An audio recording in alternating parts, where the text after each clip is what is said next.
Hermenéutica, clase 5, audio 1. Muy buenos días, hermanos. Ya llegamos a la clase 5 y estuvimos viendo los métodos de interpretación bíblica, estuvimos viendo algunos aspectos importantes en el método correcto, que es el método histórico-gramatical o método literal histórico-gramatical, y estuvimos hablando de cuatro cosas: investigar el trasfondo, investigar las palabras. Eh, Dijimos también que íbamos a hablar de la importancia de los pasajes paralelos y de conocer el propósito, plan y limitaciones de cada libro de la Biblia. Eran cuatro puntos, cuatro cosas que íbamos a hablar en este método correcto de interpretación histórico-gramatical. El primero era investigar el trasfondo y hablamos de que había un trasfondo histórico, geográfico, la sociedad, las costumbres, y dimos algunos ejemplos.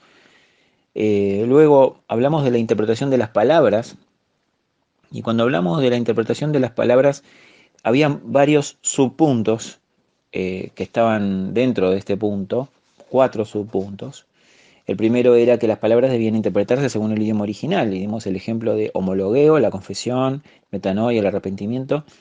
Pero también, en segundo lugar, dijimos que las palabras debían interpretarse según el sentido usual y ordinario, y según algunas expresiones idiomáticas que eran costumbres en las culturas o en las regiones en donde se usaban. Dimos el ejemplo de la hija de Sión, que quería decir la ciudad de Jerusalén, y el uso que se hace en la Biblia de los cuernos como figura del poder y de la autoridad.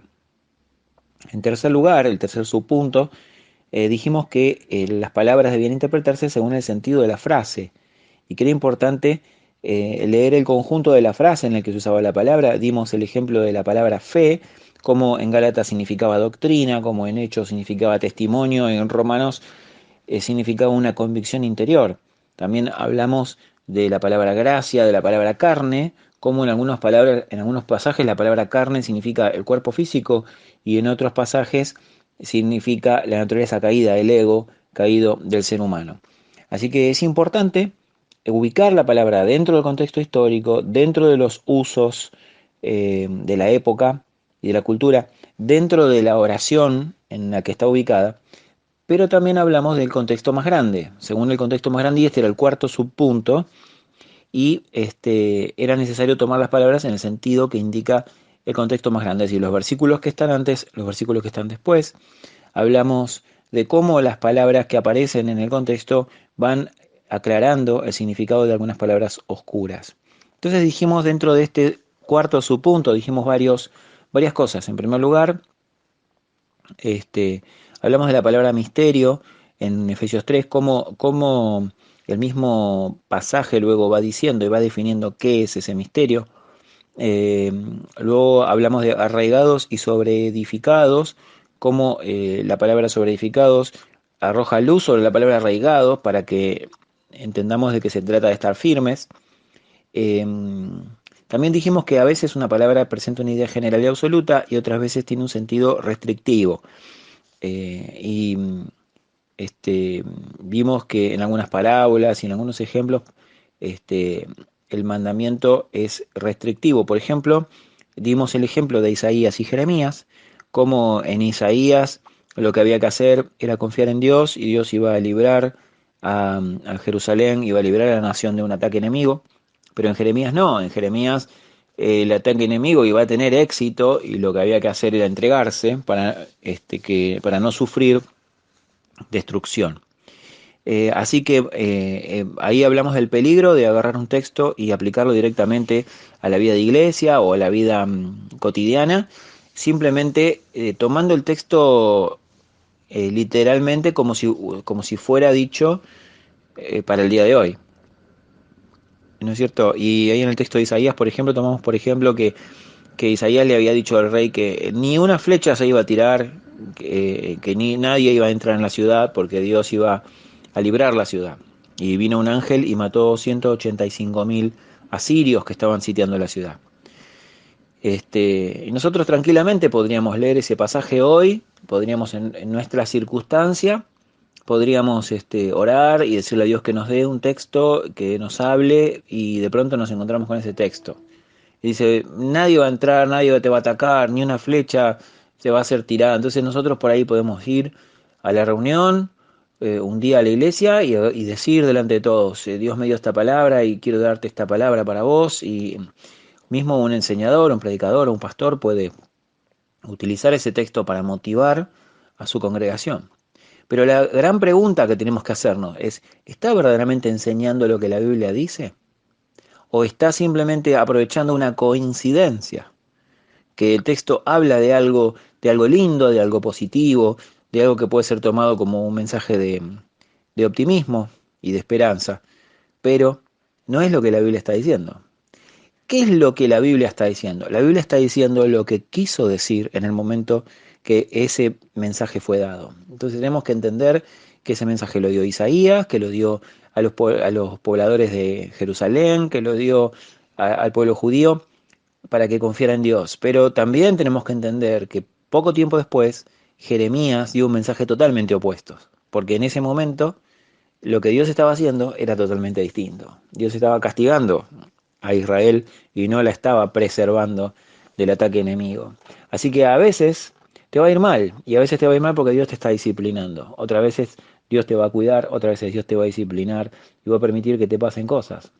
Entonces no podemos tomar un texto, sacarlo de contexto y aplicarlo como si fuera un principio general cuando tiene una aplicación restrictiva o limitada. Así que hablamos de eso, del sentido de la idea general y absoluta y del sentido restrictivo y limitado.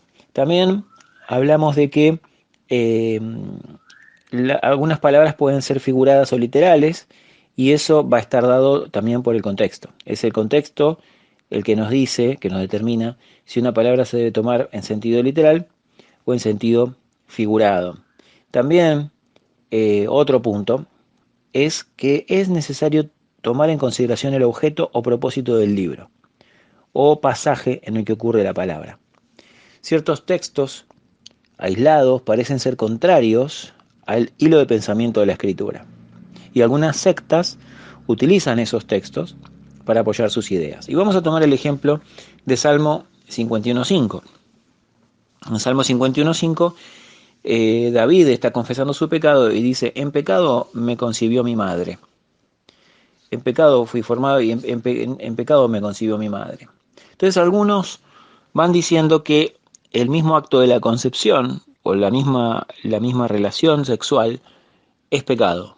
Entonces, en todos los casos, el sexo es pecado. Entonces, por ejemplo, David acá está diciendo que cuando él fue concebido, su madre estaba pecando en el momento de la concepción. Entonces, así lo interpretan algunos. Bueno, ¿qué hacemos? ¿Qué hacemos con esto? ¿Qué hacemos con este texto que parece decir que en pecado me concibió mi madre? Este, y la verdad es que cuando leemos todo el contexto del Salmo 51, el significado del texto se aclara y cuando leemos todo el hilo de pensamiento de la escritura en sentido global, también se aclara. Primero porque si vamos a Génesis 2.24, nos vamos a encontrar con que Dios vio que todo lo que hizo era bueno, que no era bueno que el hombre esté solo, que le hizo una pareja, que ambos estaban desnudos, que Dios los puso desnudos en el huerto del Edén y que les dijo fructificad y multiplicaos. Y también si vamos a Hebreos 13.4, dice que honroso sea en todos el matrimonio y el lecho, o sea, el lecho nupcial, la cama matrimonial, sin mancilla. ¿Qué quiere decir esto? Quiere decir sin mancha, y la cama sea sin mancha. Pero a los fornicarios y a los adúlteros los juzgará Dios.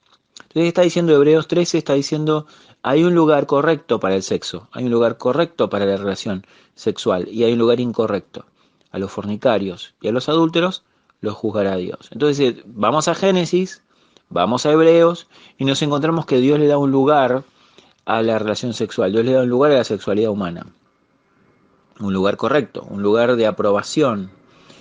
Entonces, ¿qué hacemos con el texto de Salmo 51.5? En pecado me concibió mi madre. Bueno, cuando leemos todo el Salmo 51 en su contexto, nos vamos a dar cuenta de que es el salmo de confesión de David luego de que él cometiera ese pecado tan tremendo, tan grave, y tan vergonzoso que cometió con, no solo teniendo relaciones con Betsabé, sino también asesinando a su marido Urías y haciendo toda una situación de varios pecados para encubrir su pecado.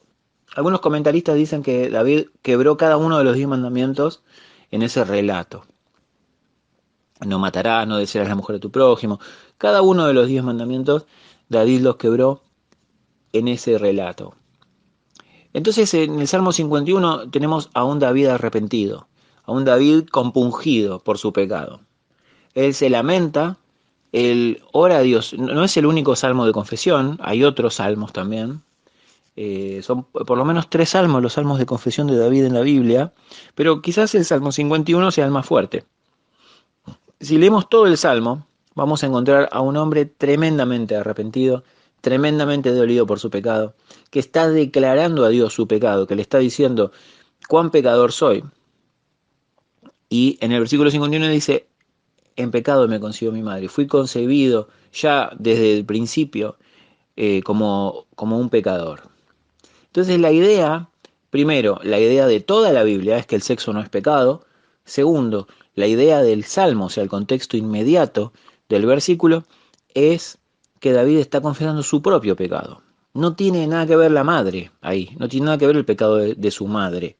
Él está diciendo que él eh, tiene una conciencia tan fuerte de su propio pecado que él entiende que aún desde niño, que aún desde la concepción, él es pecador. Así que esa sería la más correcta interpretación del versículo, teniendo en cuenta todo el hilo de pensamiento de la escritura. Así que, como dijimos entonces, es preciso tomar en consideración el objeto o propósito del libro o del pasaje en que ocurre la palabra. ¿Cuál es el propósito del Salmo 51? ¿Cuál es el objeto? ¿Qué es lo que se propone el escritor con ese salmo?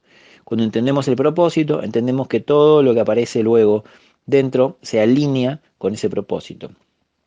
Ciertos textos aislados parecen ser contrarios al hilo de pensamiento de toda la escritura y algunas sectas lo utilizan para apoyar sus ideas. Hace algunos meses nomás me encontré con una persona que era creyente, pero él pensaba que el pecado de Adán y Eva había sido tener sexo. Y cuando realmente me fui a la escritura para poder mostrarle, para poder tratar de aclarar el punto con él fue más lejos incluso y él decía que Eva había tenido relaciones con la serpiente. Y yo me preguntaba, ¿dónde encontrás eso en la escritura? ¿Dónde lo encontrás en la escritura?